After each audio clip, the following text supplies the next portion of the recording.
आज हम पढ़ेंगे जो एटॉमिक स्ट्रक्चर,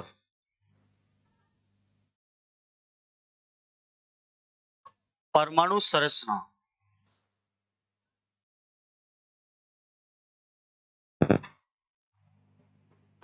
एटॉमिक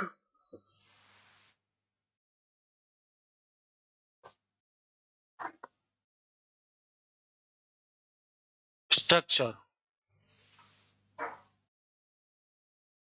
परमाणु संरचना के अंदर हमें क्या क्या पढ़ना होता है इसके अंदर कि एटॉमिक स्ट्रक्चर क्या होता है। एटॉमिक स्ट्रक्चर सबसे पहले किसने देखा था, एटॉमिक के अंदर क्या क्या होता है, कैसे सेल चलती है, कैसे इसमें कौन सी सेल के अंदर कौन से इलेक्ट्रॉन रहते हैं, कितने इलेक्ट्रॉन रहते हैं, नंबर ऑफ इलेक्ट्रॉन, ये सारा कुछ क्या है इसके अंदर हमें पढ़ना होता है। अब एक बात समझना, सबसे पहले क्या हुआ था कि 1808 की बात थी। एक साइंटिस्ट था जिसका नाम था जॉन डाल्टन। क्या नाम था? John Dalton.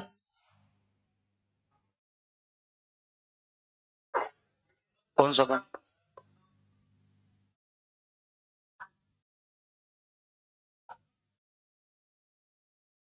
John Dalton.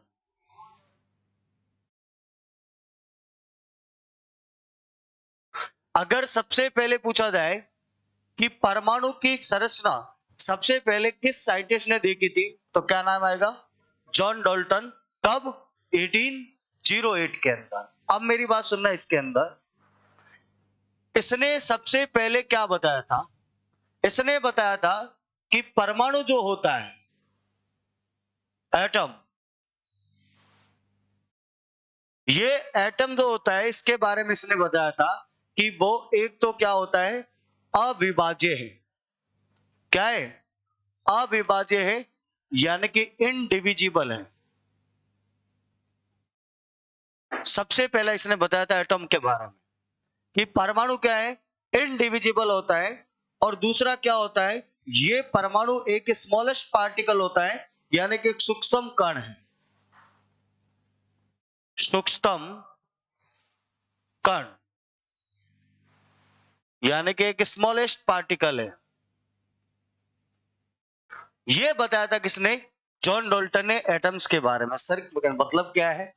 मतलब ये है कि अगर मान लीजिए मेरे पास ये है मार्कर, इसको मैं क्या करता हूं, काटना स्टार्ट करता हूं। काटा काटा, एक कंडीशन ऐसी आएगी, कटना बंद हो जाएगा। हो जाएगा क्या? अगर मैं इसको काटा तो मेरे क्या होती है, लग सकती है। इस कंडीशन के अंदर जो बचा हुआ पार्टिकल से जो कण है वो क्या कहलाएगा? परमाणु कहलाएगा। यानी कि ये इनडिविजिबल होता है, इसको और अधिक ब्रेक नहीं किया जा सकता, तोड़ा नहीं जा सकता। ये बताया था किसने? जॉन डाल्टन ने। और क्या बताया था, ध्यान से सुनना। जैसे मेरे पास मान लो ये एक प्रकार का क्या है, कोई मेटल का रोड है, और इसके अंदर क्या है, इस प्रकार से पार्टिकल्स क्या है, अरेंजमेंट है। इस प्रकार से ये इसमें पार्टिकल्स है।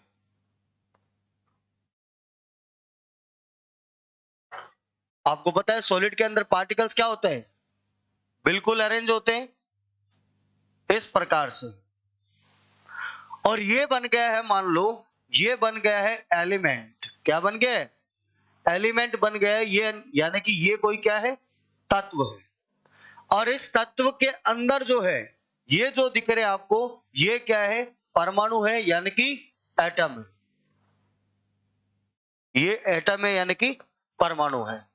जॉन डाल्टन ने पहली बात ये बोली थी कि कोई भी परमाणु हो वो क्या होता है, अविभाज्य होता है। सेकंड इसने बोला था सूक्ष्म कण होता है, स्मॉलेस्ट पार्टिकल है। और थर्ड क्या बताया था इसने? इसने बताया था कि किसी तत्व में, किसी तत्व में यानी कि एलिमेंट के अंदर, एलिमेंट में तो क्या, ये जो परमाणु दिख रहे हैं आपको, इनका आकार यानी कि इसका साइज, कौमा भौतिक, फिजिकल तथा रासायनिक, रासायनिक यानी कि केमिकल गुणधर्म समान होते हैं, यानी कि इनकी प्रॉपर्टीज समान होती है, यानी कि सेम होती है। कहने का मतलब क्या है, मान लीजिए कोई लोहे का क्या है, रोड है, इसमें से आप ये निकाल लो परमाणु, चाहे ये निकाल लो, चाहे ये निकाल लो, चाहे ये निकाल लो, इन सारों का साइज क्या होगा, सेम। और जो इसकी प्रॉपर्टीज होगी वो इस पार्टिकल की क्या होगी, प्रॉपर्टी होगी। ये बताया था किसने, जॉन डाल्टन ने। दोबारा बोलना एक बार फटाफट से। सबसे पहले परमाणु संरचना किसने दी थी, कब दी थी, परमाणु के बारे में क्या बताया था इसने, परमाणु क्या है, अविभाज्य है, इनडिविजिबल है। दूसरा क्या बताया था, स्मॉलेस्ट होता है। और तीसरा क्या बताया था, किसी एक ही तत्व के अंदर उनके परमाणु का आकार, भौतिक तथा रासायनिक गुणधर्म यानी कि फिजिकल और केमिकल प्रॉपर्टीज क्या होती है, सेम होती है। ये बताया था किसने, जॉन डाल्टन ने। ठीक है क्या। इसके बाद में आगे चले तो आगे नए नए साइंटिस्ट आए। उन्होंने क्या किया, इसने तो बोल दिया, क्योंकि इंसान की प्रकृति होती है, वो नेचर क्या होता है इंसान का, अगर हम कहीं से निकल रहे और हमको बोल दिया जाए ना कि यार इस गली में मत देखना, तो जानबूझ के देखेंगे कि अब तो देख रहे हैं, क्या पता क्या हो सकता है वहां, ऐसे। और नहीं तो वो उधर देखते नहीं, सीधा निकल जाता है। ये इंसान का क्या होता है, नेचर होता है। उसको जब मना किया ना तो अबेस कर वहां देखेगा। तो इसने बोल दिया ना कि परमाणु क्या है, अविभाज्य है, इनडिविजिबल है। फिर नए साइंटिस्ट कूद गए। वो नए साइंटिस्ट कौन थे, उनका नाम सुनना। आपको याद कैसे रखना है, सुनना। ईंट पग पर पड़ी नाच, क्या याद रखोगे, नाच। अगर ईंट गिर जाती है पग पे, उई रही, करते नहीं करते, अगर गिर जाती है तो। सर इसका मतलब क्या है, तो सुनना। सबसे पहले बात करूंगा मैं किसकी, इलेक्ट्रॉन की। किसकी करूंगा, इलेक्ट्रॉन। उसके बाद में बात करूंगा किसकी, प्रोटॉन, इलेक्ट्रॉन, प्रोटॉन। और उसके बाद में बात करूंगा किसकी, न्यूट्रॉन की। किसकी, न्यूट्रॉन। अब देखो, ई से इलेक्ट्रॉन, ट से इसकी खोज किसने की थी, तो टॉमसन भी नाम लिखा होता है कहीं पे, और कहीं पे लिखा होता है थॉमसन। तो इलेक्ट्रॉन की खोज किसने की थी, थॉमसन ने, याद हो जाएगा। दूसरा, प से प्रोटॉन, ग से गोल्ड स्टील। तो प्रोटॉन की डिस्कवरी किसने की थी, गोल्ड स्टील ने। न का मतलब न्यूट्रॉन, च का मतलब चैडविक। तो न्यूट्रॉन की खोज किसने की थी, चैडविक ने, याद हो जाएगा। दोबारा बोलो, प्रोटॉन की खोज गोल्ड स्टील, प्रोटॉन की पूछ रहा हूं, गोल्ड स्टील। इलेक्ट्रॉन की थॉमसन, न्यूट्रॉन की चैडविक। अब इनके सन भी बहुत इंपॉर्टेंट होते हैं कि सर ये इलेक्ट्रॉन की खोज कब की गई थी। मैंने कहा ये की गई थी 1897 में। सर प्रोटॉन की डिस्कवरी कब हुई थी, 1886 में। सर न्यूट्रॉन की डिस्कवरी कब हुई थी, 1932 में खोज की गई थी। तो इनके डिस्कवरी भी क्या है, मेजर इंपॉर्टेंट है। क्या क्या पहले हुई थी, किसने बोला, हाँ इसकी तो, अरे प्रोटॉन की खोज पहले हुई थी, लेकिन इसको नाम नहीं दे पाया था, इसको सिर्फ बोला गया था ये एक प्रकार का चार्ज है। ठीक है। अब आगे सुनना मेरी बात।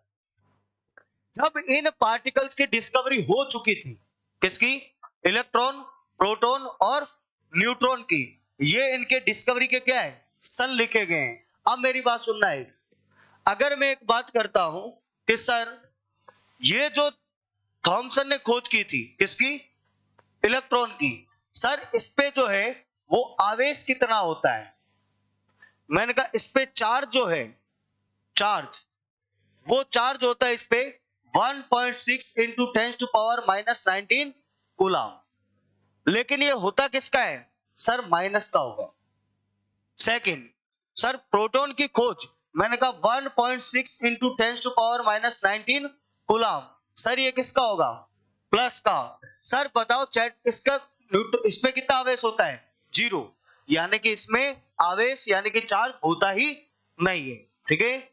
ये बात थी किसकी, इस पे चार्ज की। अब आगे सुनना सर। नेक्स्ट बताइए कि सर ये जो इलेक्ट्रॉन जो होता है सर, इस पे मास पूछा जाता है, यानी कि इसका द्रव्यमान। सर इसका द्रव्यमान कितना होता है? मैंने कहा इसका द्रव्यमान होता है 9.103 इंटू 10⁻³ kg। या तो ये मिलेगा आपको, और ये नहीं मिलता है तो आपको मिलेगा 9.11 इंटू 10⁻³ kg। दोनों ही मिल जाता है। एनसीईआरटी में दिया हुआ है 9.103, लेकिन एग्जाम के अंदर आया था 9.11। पहली चीज तो ये। दूसरा क्या है सर, इसका मास कितना होता है? किसका? प्रोटॉन का। अगर प्रोटॉन का मास होता है 1.672614 इंटू 10⁻27 kg। ये याद रखना पूरा, इतना ही मत याद रख लेना 1.67, ध्यान रखना पूरा। हाँ नेक्स्ट सर ये बताइए न्यूट्रॉन की कितना मास होता है इसका? तो इस पे होता है 1.67492 इंटू 10⁻27 kg। अब एक बात सुनना मेरी, अगर मैं इन तीनों पार्टिकल्स में पूछूं कि सबसे हल्का कौन सा होता है, तो कौन सा होता है? इलेक्ट्रॉन सबसे हल्का होता है। अगर मैं पूछता हूं सबसे भारी कौन सा होता है, सर न्यूट्रॉन सबसे भारी होता है। अब एक बात सुनना आप ध्यान से, मैं आपको ये पूछ रहा हूं इसके अंदर क्या पूछा जाता है। आप मुझे एक बात बताओ, अगर मैं मास ऑफ प्रोटॉन लिखता हूं, मास ऑफ प्रोटॉन, और एक तरफ मास ऑफ न्यूट्रॉन लिखता हूं, आप मुझे बताओ क्या इन दोनों का वेट जो है लगभग इक्वल नहीं है क्या? मास इसका और इसका, अरे है ना इक्वल। लेकिन क्या पूछा जाता है? यह पूछा जाता है कि प्रोटॉन जो होता है ना, प्रोटॉन के भार का कितना गुना होता है? कौन? इलेक्ट्रॉन। तो ये ध्यान रखना इसके भार का होता है 1845 गुना। कितना गुना? 1845 गुना, और कहीं कहीं पे लिखा होता है 1836 गुना। तो दोनों ही ध्यान रखना आपको। नया जो आया है एडिशन, उसके अंदर 1845 दिया हुआ है, बट ओल्ड एडिशन में कितना है? 1836 गुना होता है। अब मैं तीनों में से आपसे पूछता हूं, एक बात बताओ, यदि सबसे भारी कण कौन सा है? सर ये न्यूट्रॉन है सबसे भारी। तो जब सबसे भारी कण न्यूट्रॉन है और प्रोटॉन और न्यूट्रॉन का मास इक्वल है, तो बताओ भारी कण कौन सा होगा? इसका 1836 गुना भारी होगा ना। इसका 1836 गुना भारी होता है कौन? प्रोटॉन। किससे? इलेक्ट्रॉन से। तो सर क्वेश्चन क्या बनेगा वो सुनना। सबसे पहला क्वेश्चन बनेगा कि इलेक्ट्रॉन से प्रोटॉन कितना गुना भारी होता है?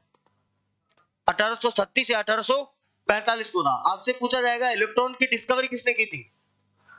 थॉमसन ने। आपसे पूछा जाएगा प्रोटॉन की, गोल्डस्टीन। आपको पूछा जाएगा न्यूट्रॉन की, चैडविक ने। कब की थी इलेक्ट्रॉन की खोज? 1897।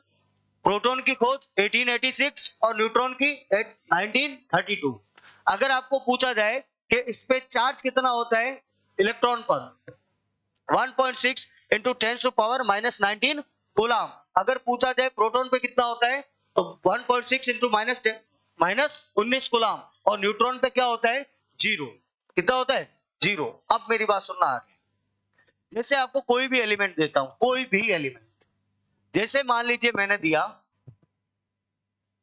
आपको दे दिया सोडियम, ठीक है। इस सोडियम दिया आपको, एक बात बताइए आप, इस सोडियम आता है सर, ये आता है 11 पे। कितने पे आता है? 11 पे। लेकिन 11 पे आता है ना अगर, तो ये तो इसका क्या है सर? एटॉमिक नंबर है। क्या है?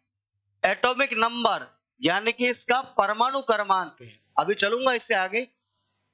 परमाणु क्रमांक है, मैंने कहा बिल्कुल सर। लेकिन अगर बात करते हैं इसका 23 जो होता है ना, वो इसका होता है एटॉमिक मास। क्या होता है?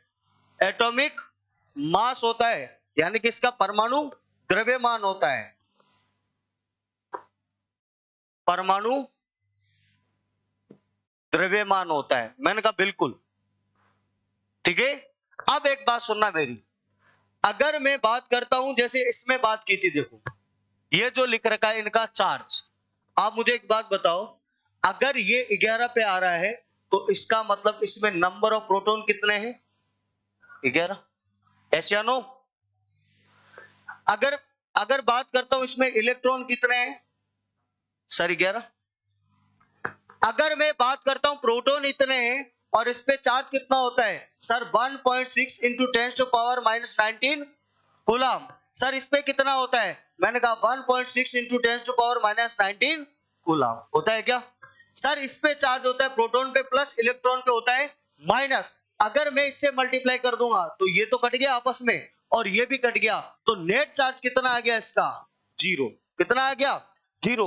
यानी कि परमाणु जो होता है, एटम जो होता है, वो अपनी ओरिजिनल कंडीशन के अंदर इलेक्ट्रिसिटी का क्या होता है?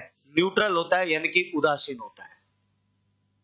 यानी कि अपनी ओरिजिनल पोजीशन के अंदर ये इलेक्ट्रिसिटी का फ्लो नहीं कर सकता है। क्यों नहीं कर सकता है आपको बता दिया, ठीक है क्या? तो ये बात की हमने किसकी? इस एटॉमिक में क्या क्या होता है, इसके पार्टिकल्स क्या क्या होता है, इसमें कण क्या क्या होता है, इनकी बात की। अब आप एक बार उतारो, फिर चलता हूं।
आवाज नहीं करो भैया।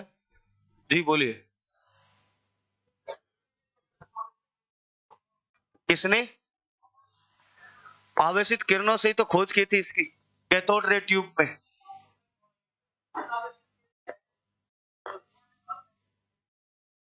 बाद में धीरे धीरे जैसे मैं आपको पढ़ाऊंगा ना एटॉमिक मॉडल्स, उसमें अच्छी तरीके से इसको क्लासिफाई करके बताऊंगा कि देखो 1911 के अंदर जो प्रोटॉन था, ये प्रोटॉन तो था लेकिन इस पे क्या था?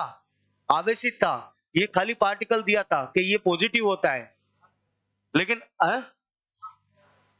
1911 के 1911 के अंदर बताया था। तब बताया था उसने कि ये जो पार्टिकल्स होते हैं ना, रदरफोर्ड ने, कि परमाणु के नाभिक होता है, उसके अंदर नाभिक की खोज की थी।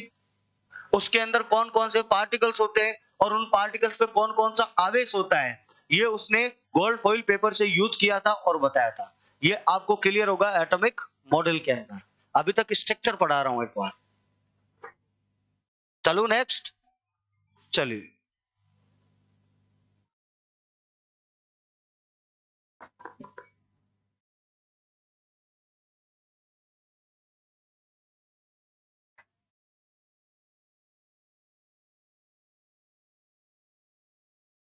हाँ,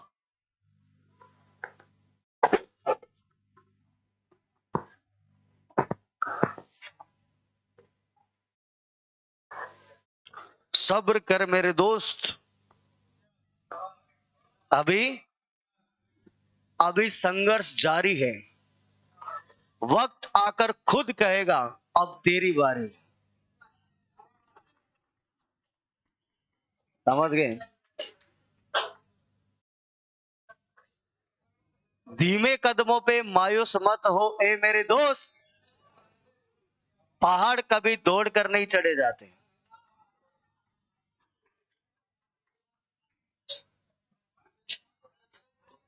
बता रहा हूं, अब बाद में।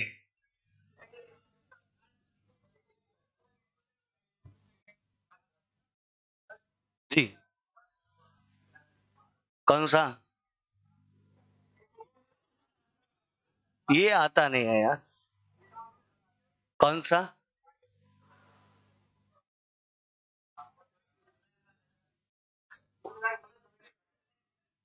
मेरे को पता नहीं है ना यार ये।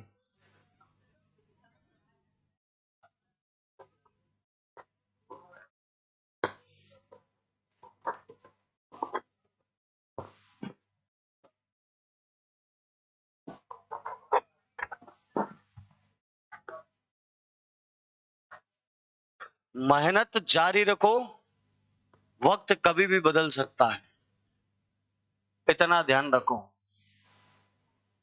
है ना। वक्त कभी भी चेंज हो सकता है।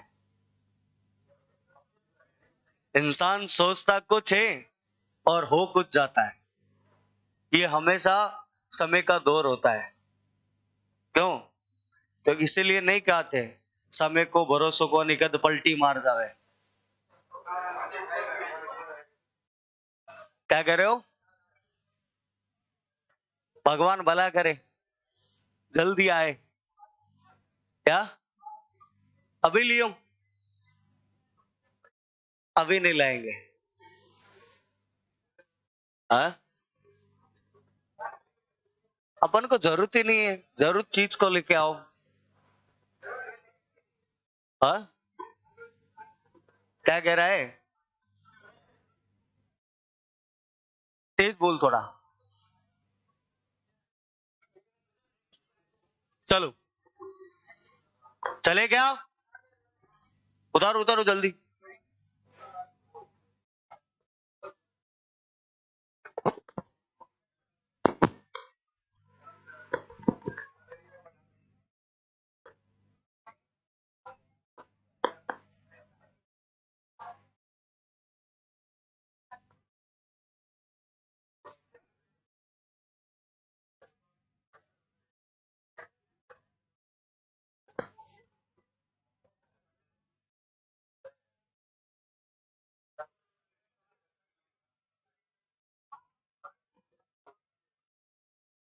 हाँ, डिस्कवरी ऑफ न्यूट्रॉन,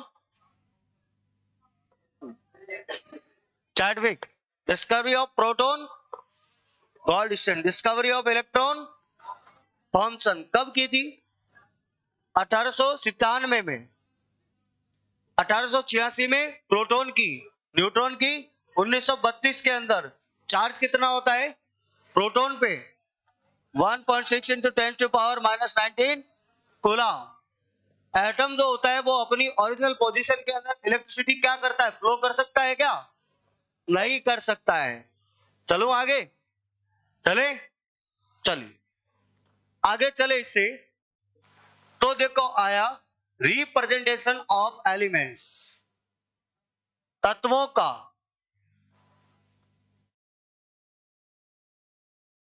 प्रस्तुतिकरण। समझना, इसके अंदर होता क्या है, जैसे मान लीजिए मैं कोई भी एलिमेंट लिख रहा हूं, एक्स एलिमेंट लिख दिया। अब देखो मैंने क्या किया, यहां पे एक टर्म लिख रहा हूं, कोई अक्षर लिख रहा हूं और एक यहां पे लिख रहा हूं। ये यहां पे भी हो सकता है और यहां पे भी हो सकता है, कोई जरूरी नहीं है। इसको नाम देता हूं, ये जो यहां पे लिखा है इसको नाम देता हूं मैं क्या? जेड। और जो यहां पे लिखा है इसको नाम देता हूं ए। सर कोई भी एलिमेंट लिखता हूं, जैसे क्या लिखा मैंने, जैसे लिख दिया मैंने सोडियम, जैसे मैंने लिख दिया पोटेशियम, जैसे मैंने लिख दिया कैल्शियम, जैसे मैंने लिख दिया आर्गन, ऐसे मैंने एलिमेंट्स लिख दिए। अब एक बात सुनना, ये थोड़ी आवाज नहीं करो, थोड़ी सी। यहां पे सर जेड लिखा है आपने और यहां पे ए लिखा है, सर इनका मतलब क्या है? मैंने कहा जो ए लिखा है इसका मतलब होता है एटॉमिक मास। क्या मतलब होता है इसका? एटॉमिक मास, यानी कि इसको बोलते हैं परमाणु द्रव्यमान, और यहां इसको बोला जाता है परमाणु भार। सर ये क्या लिखा है? मैंने कहा इसको बोला जाता है परमाणु संख्या, और यह इसको लिखा जाता है परमाणु क्रमांक, यानी कि एटॉमिक नंबर, ये इसको लिखा जाता है। अब एक बात सुनना, जैसे कोई भी यहां पे लिखता हूं मैं, सोडियम लिख रखा है, अगर बात करता हूं इसका एटॉमिक नंबर कितना होता है 11, और मास की बात करता हूं कितना होता है 23। अगर मैं पोटेशियम की बात करता हूं कितना होता है 19, और अगर बात करता हूं तो 40। अगर बात करता हूं कैल्शियम 20, अगर बात करता हूं इसका एटॉमिक मास 40, अगर बात करता हूं ऑर्गन 18, एटॉमिक मास की बात करता हूं तो 40। आप मुझे एक बात बताओ, जो मैं यहां पे लिख रहा हूं इनमें, ये जो लिखे ये सारे, क्या ये सारे रिप्रेजेंट नहीं कर रहे क्या एटॉमिक नंबर को? सर जो मैंने यहां पे लिखा है, इस जगह पे लिखा है ये वाले, ये सर ये रिप्रेजेंट नहीं कर रहा है क्या ए को? मतलब एटॉमिक नंबर कर रहा है क्या?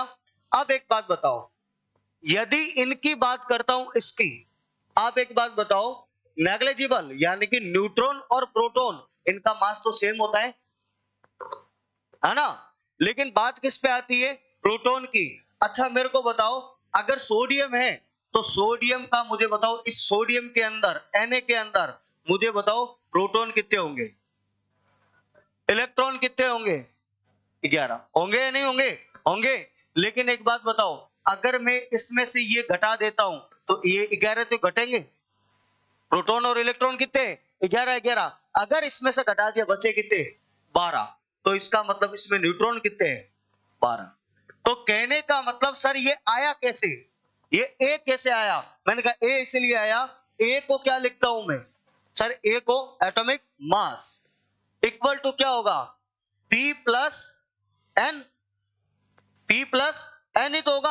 अब मुझे बताओ ए कितना है? सर 23 है। मैंने कहा बिल्कुल ठीक बात। सर प्रोटॉन कितना है? मैंने कहा 11 है, प्लस न्यूट्रॉन ही तो निकालना है। अगर ये इधर आ जाएगा तो क्या आ जाएगा? 12 न्यूट्रॉन। पहले भी तो ये आ रहा था। सर अगर हमें कोई भी एलिमेंट दे दिया जाए और हमें पूछे, जैसे मान लो आपको दे दिया, ये दे दिया, कैल्शियम दे दिया, कैल्शियम के अंदर प्रोटॉन बताओ कितने हैं, इलेक्ट्रॉन बताओ कितने हैं?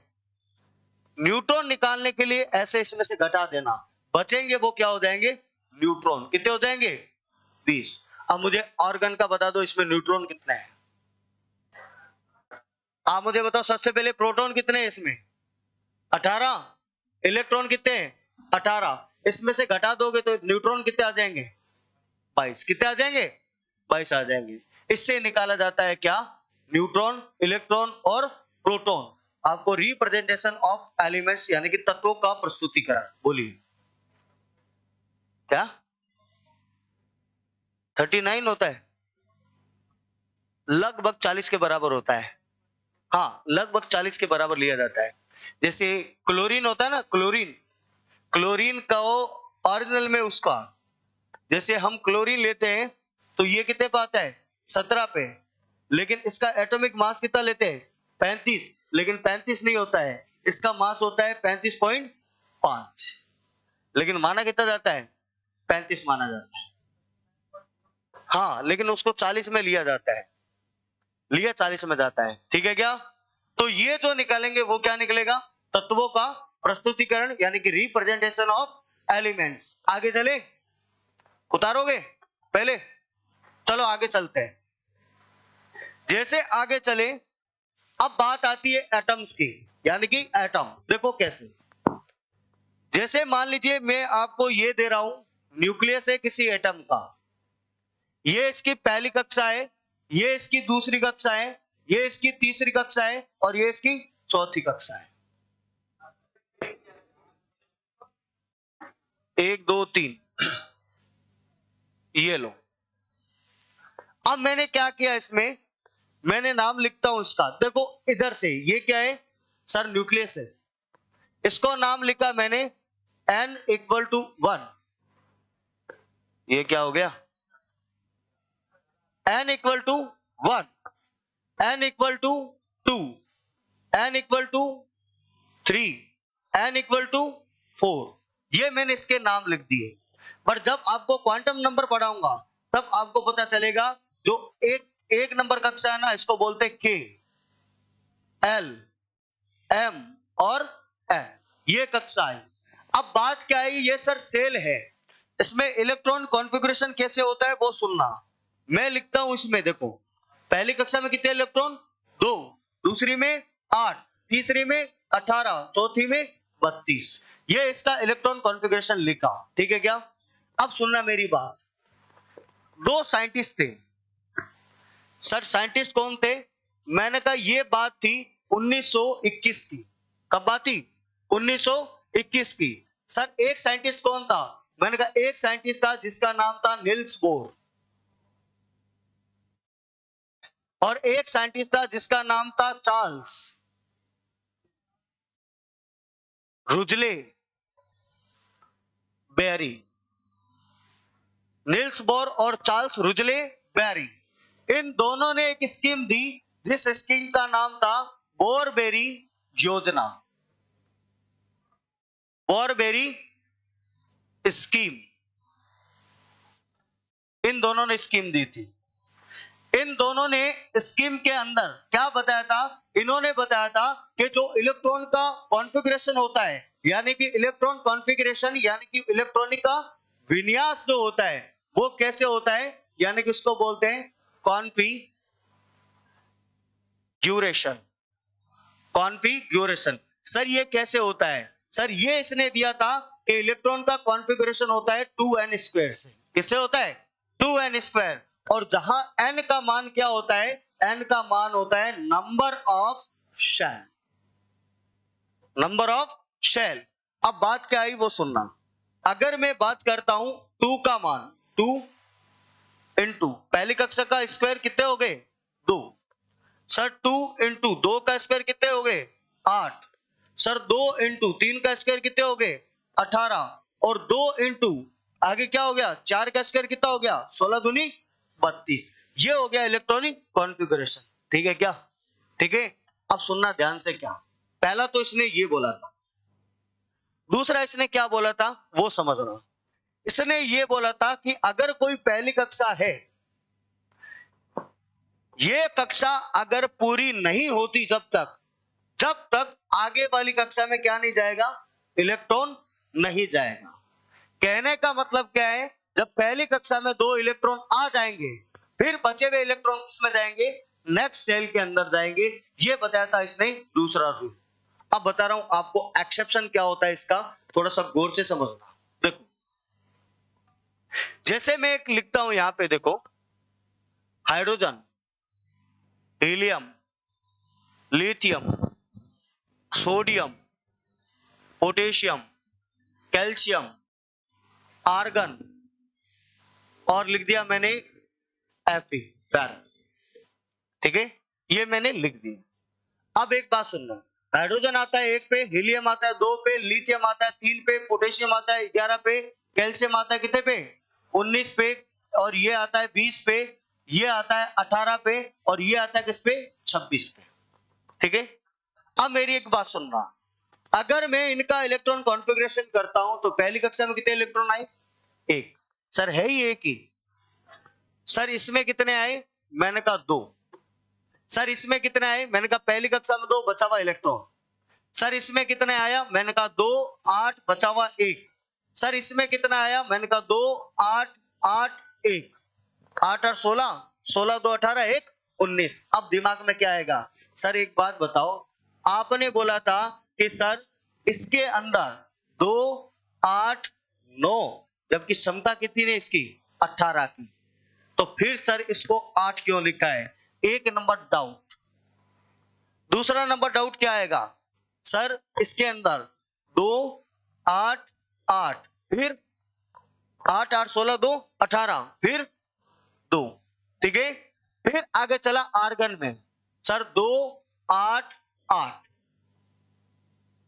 18 भी तो आता है।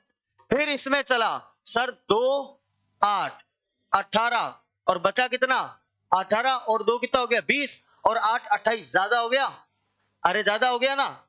तो ये चला मैं, तो इसमें अब आपके दिमाग में आएगा सर एक काम करो 16 रख दो, तो 16 और 2 18 2 20 और 6 26।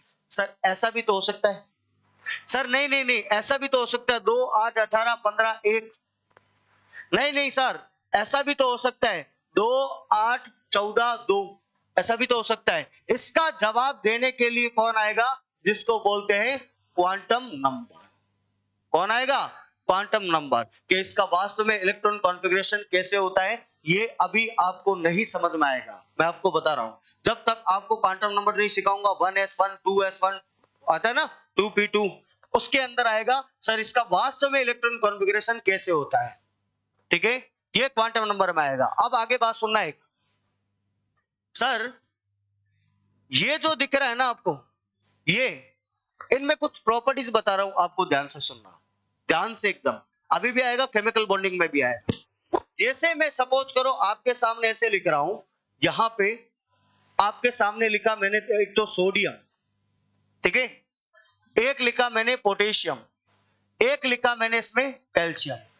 सर एक तरफ लिखा मैंने नाइट्रोजन, एक तरफ लिखा हाइड्रोजन और एक तरफ लिखा ऑक्सीजन, ये मैंने लिख दिया, ठीक है। अब एक बात सुनना, सर सोडियम आता है 11 पे, पोटेशियम आता है 19 पे, कैल्शियम आता है 20 पे, नाइट्रोजन आता है 7 पे, हाइड्रोजन लिख दिया क्या, इसको नाइट्रोजन ऑक्सीजन लिखते हैं और एक फ्लोरीन लिख देते हैं।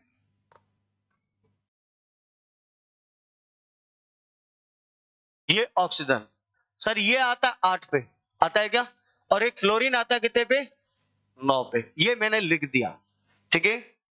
अब सुनना एक बात, सर ये सोडियम है, potassium, calcium, nitrogen, oxygen, fluorine, मैंने कहा एलिमेंट लिख दिए। अब थोड़ा सा गौर से देख, सर इसका स्ट्रक्चर बनाओ, मैंने कहा ये ले भाई सोडियम पहली कक्षा, दूसरी कक्षा, तीसरी कक्षा।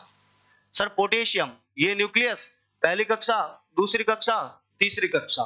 सर ये कैल्शियम न्यूक्लियस पहली कक्षा, दूसरी कक्षा, तीसरी कक्षा। सर इलेक्ट्रॉन बैठा दो, मैंने कहा देखो पहले में कितने इलेक्ट्रॉन 2, दूसरे में 8, तीसरे में 1। सर पहले में 2 8, फिर कितने बचे 9 बचे ना, फिर 8 आया और फिर कितना आ जाएगा सर 1 इलेक्ट्रॉन आ जाएगा, आ जाएगा क्या, ये 1 इलेक्ट्रॉन आ गया इस कक्षा के अंदर। सर फिर इसमें मैंने कहा देखो पहली कक्षा में कितना इलेक्ट्रॉन, सर 2 इलेक्ट्रॉन, ये 2 इलेक्ट्रॉन, दूसरी में 8, फिर 8 फिर 2। अब इसका स्ट्रक्चर देखो कैसे, ये इसका न्यूक्लियस पहली कक्षा, दूसरी कक्षा और ये तीसरी कक्षा।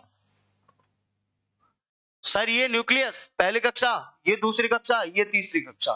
सर ये न्यूक्लियस पहली कक्षा, दूसरी कक्षा, तीसरी कक्षा।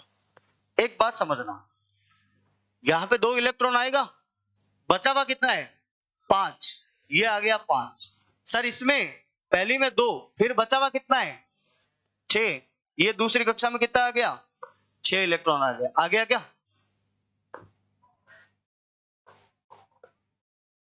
ये न्यूक्लियस, ये सर पहली कक्षा में 2 इलेक्ट्रॉन, दूसरी में 6। सर पहली कक्षा में 2 इलेक्ट्रॉन, फिर 7 इलेक्ट्रॉन, आ गया क्या। अब एक बात सुनना ध्यान से,